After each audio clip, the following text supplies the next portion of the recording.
tuanya, sebagai seorang istri untuk suaminya, dan sebagai seorang ibu untuk anak-anaknya.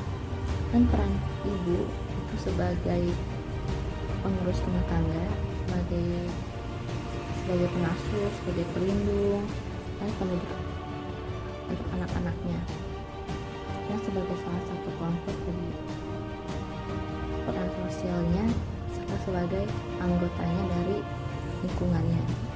Di samping itu juga seorang perempuan juga dapat sebagai pencari tambahan dalam keluarga. Terima kasih.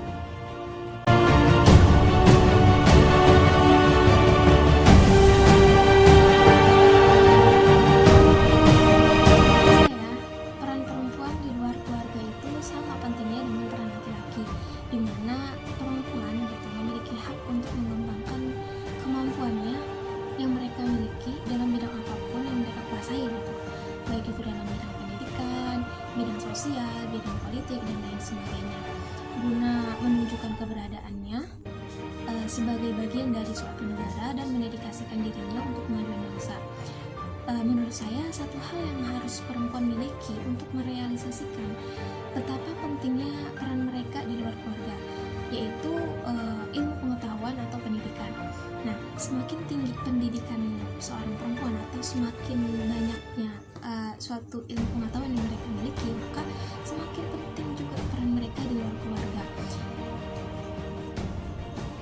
Intinya, menurut saya, peran perempuan di luar keluarga itu, kalau misalkan dalam bidang pendidikan, contohnya, mereka juga bisa menjadi tenaga pengajar, mereka juga bisa mencerdaskan anak-anak bangsa, memberikan ilmu pengetahuannya kepada generasi-generasi muda yang akan datang. Kalau misalkan dalam bidang ekonomi, contohnya, mereka juga bisa mengolah keuangan, bahkan mengolah keuangan negara sekalipun gitu, selama mereka mumpuni atau menguasai bidang-bidang tersebut. Tentunya perempuan juga bisa mendedikasikan dirinya dalam kemajuan bangsa. Jadi kurang lebih seperti itulah pendapat saya mengenai peran perempuan di luar keluarga. Atas perhatian dan atas segala kekurangannya, saya mohon maaf. Terima kasih.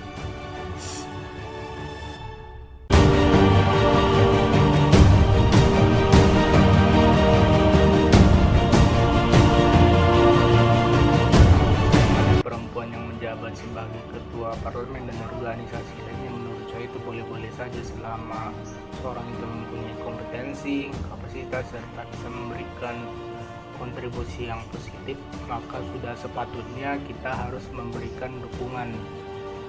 Perempuan-perempuan seperti ini tentu masih sangat jarang ditemukan dalam masyarakat kita. Oleh karena itu sudah sepatutnya mereka ini harus diberikan apresiasi dan juga respek, apalagi mereka hidup dalam sistem masyarakat yang patriarki. Nah, misalnya perempuan yang menjadi ketua parlemen, menurut saya ini adalah sesuatu yang sangat bagus. Hal ini berarti bahwa kesadaran masyarakat tentang kesetaraan gender itu telah meningkat. Jadi yang bisa menjadi pemimpin tidak hanya dari kaum laki-laki, namun kaum perempuan juga bisa menjadi pemimpin. Apalagi kalau kita lihat secara statistik, setengah dari populasi umat manusia itu adalah kaum perempuan. Jadi sudah sewajarnya jika perempuan juga bisa menjadi pemimpin seperti halnya laki-laki.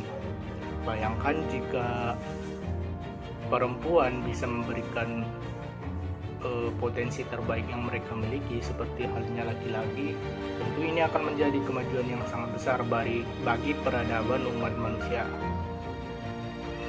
Jadi perempuan-perempuan yang menjadi pemimpin, menjadi pejabat, ini sesuatu yang patut dibanggakan dan harus diberikan kesempatan agar kesadaran kita tentang kesetaraan gender ini bisa terrealisasikan dengan sempurna. Nah, begitulah tanggapan saya terkait pejabat perempuan Sekian dan terima kasih teman-teman.